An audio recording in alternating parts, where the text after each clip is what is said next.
Hello guys, तो आप सभी का स्काई व्यू के एजुकेशन में फिर से स्वागत है। तो आज हम डिस्कस करने वाले हैं मेंडल्स लॉ ऑफ इनहेरिटेंस। तो उसका मैंने सोचा है कि पार्ट 2 बनाएंगे, तो ये पार्ट 1 आज हम डिस्कस करेंगे। तो मेंडल्स लॉ ऑफ इनहेरिटेंस, क्योंकि मुझे आपकी एनसेट की बुक की 1 बाय 1 लाइन समझानी है कि वो क्या बोल रही है। ओके, शुरू करते हैं। Mid 19th century that headway was made in understanding of inheritance. तो मिड 19th सेंचुरी में जो मिड 19th सेंचुरी चल रही थी, तब इनहेरिटेंस का मतलब सब साइंटिस्ट समझ रहे थे। ओके, तब ग्रेगोर मेंडल मेंडल कौन है? मेंडल एक साइंटिस्ट है, साइंटिस्ट का नेम है, उसका नाम है ग्रेगोर मेंडल। और ये मेंडल में से उसका ये नाम पड़ा है मेंडल्स लॉ ऑफ इनहेरिटेंस। तो ये जो साइंटिस्ट है ग्रेगोर मेंडल, तो ये जो साइंटिस्ट है ना, वो उसको हम फादर ऑफ जेनेटिक्स भी बोल सकते हैं। जेनेटिक्स के फादर का नाम क्या है? तो के ग्रेगोर मेंडल्स। ओके, तो वो क्या कर रहे थे? Conducted hybridization experiments on garden peas for several years and propose the law of inheritance in living organisms. तो उसने क्या किया? ग्रेगोर मेंडल ने हाइब्रिडाइजेशन एक्सपेरिमेंट किया। कौन से प्लांट में? गार्डन पियास प्लांट में। कितने साल तक? 7 साल तक। यहाँ पे उसका जो ईयर है वो भी मेंशन किया है।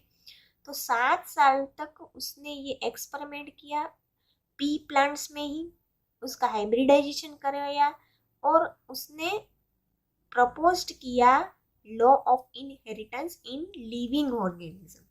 ओके, हाइब्रिडाइजेशन का मीनिंग क्या होता है? हाइब्रिडाइजेशन की मीन्स के जो ये एक्स प्लांट है, ये वाई प्लांट है। ओके, तो ये जो एक्स प्लांट हुआ ना, उसका जब ये प्लांट एक्स और वाई प्लांट अलग अलग है। ये कोई अलग कैरेक्टर इसमें है, प्रेजेंट है, इसमें हमारा डिजायरेबल कोई भी कैरेक्टर है। ओके, ये दोनों का हाइब्रिडाइजेशन करवाया, ब्रीडिंग करवाया, और जेड प्लांट बना। तो ये जो जेड प्लांट बना ना, उसमें ये एक्स और वाई दोनों प्लांट के मिक्स जीन होंगे और उसके कैरेक्टर्स होंगे, ट्रेट्स होंगे। तो ये जो जेड प्लांट हुआ वो कैसा हुआ? हाइब्रिड प्लांट हुआ। ओके, क्योंकि उसमें एक्स और वाई का मिक्स कैरेक्टर है। Then during Mendel's investigation into inheritance pattern, statistical analysis and mathematical logic were applied to problem in biology. तो जो मेंडल है ना, ड्यूरिंग मेंडल्स का इन्वेस्टिगेशन हो रहा था इनटू इनहेरिटेंस पैटर्न्स में, तो उसमें statistical analysis and mathematical logic भी अप्लाई किया बायोलॉजिकल प्रॉब्लम को सॉल्व करने के लिए। Statistical analysis and mathematical logic apply किया बायोलॉजिकल जो प्रॉब्लम आ रही थी उसको सॉल्व करने के लिए। ये इनहेरिटेंस क्या है? कि इनहेरिटेंस का मतलब ये है कि जो पेरेंट्स हैं उसमें से उसके जो प्रोजेनी बन रही है, तो उसमें जो उसके कैरेक्टर आ रहे हैं उसको हम बोलते हैं, पेरेंट्स में से प्रोजेनी में जो कैरेक्टर सेम आ रहा है उसको हम बोलते हैं inheritance. Okay, then large sampling size which give greater credibility to the data that he collected. तो ग्रेगर मेंडल ने क्या किया था? पी प्लांट ही लिया था।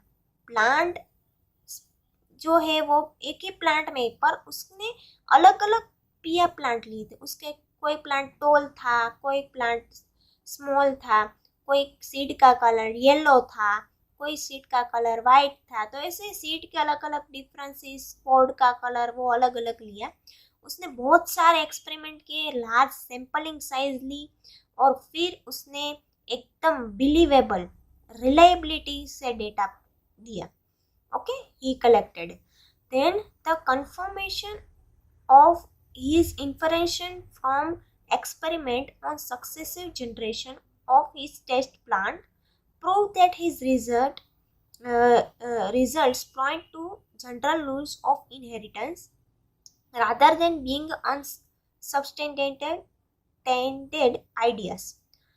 ये क्या बोल रहे हैं, सक्सेसिव जनरेशन मीन्स के उसने कोई ऐसे ही कोई ये लॉ ऑफ इनहेरिटेंस नहीं दिया है, उसने 7 साल तक उसने एक्सपेरिमेंट किए पिया प्लांट में, और उसने एक ये पेरेंट है उसमें से F1 जनरेशन बनी, ओके, ये जनरेशन में से दूसरी F2 जनरेशन बनी, ओके। तो ये जो है ये जो बन रहा है उसने जनरेशन टू जनरेशन आ रही है, आगे जनरेशन बढ़ रही है, तो उसमें इनहेरिटेंस दिखा और उसमें से उसने लॉ ऑफ इनहेरिटेंस दिया। तो successive generation of test plants कौन सा, pea plant, okay, prove that his result point to general rules of, कौन से रूल्स, जो इनहेरिटेंस के जो जनरल रूल्स है उसने प्रूव किए, ऐसे ही नहीं दे दिया कि ये इनहेरिटेंस की पैटर्न ऐसी होती है, ऐसे ही नहीं बोल दिया है, बहुत मेहनत की है उसने। देन बीइंग अनसब्स्टेंट, ऐसे एवे ही नहीं दे दिया। तो ये एक प्रूव प्रोसेस है, ऐसा नहीं है कि उसने ऐसे ही ये लॉ ऑफ इनहेरिटेंस का दे दिया है, ओके, रूल्स लॉ दे दिया है, ऐसा कुछ नहीं है। देन गार्डन पिया plant manifested as two opposite traits. Example, tall और dwarf plant, yellow और green plants. तो जो गार्डन पिया प्लांट है उसने देखा कि शो किया कि उसमें 2 अपोजिट कैरेक्टरिस्टिक मिल रही है, उसमें से एक टॉल है तो एक ड्वार्फ है, एक सीड का कलर येलो है तो एक सीड का कलर ग्रीन है, okay. Then these allow him to set up a basic framework of rules governing inheritance, which was expanded on by the scientists to account for all the diverse natural observation and the complexity inherent in them.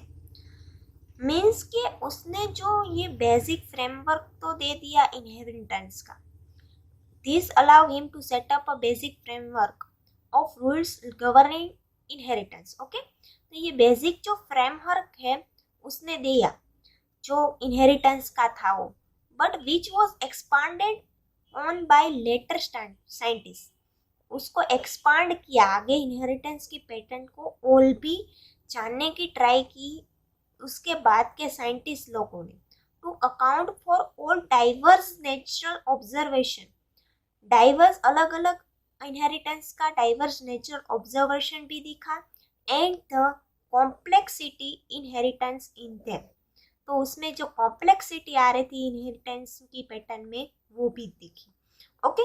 तो ये थोड़ा सा part जो है ये थोड़ा सा आपको बोरिंग भी लगेगा, बट मैंने थोड़ी सी 1 बाय 1 लाइन समझाने की ट्राई की है। ये जो सब कुछ है ना ये आगे आपको डिटेल में हमको चैप्टर में जाना ही है, तो आपको 1 बाय 1 वो समझ में आ ही जाएगा।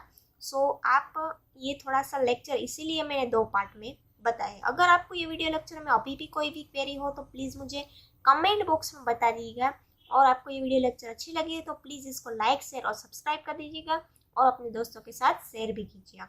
Okay guys, and thank you for watching.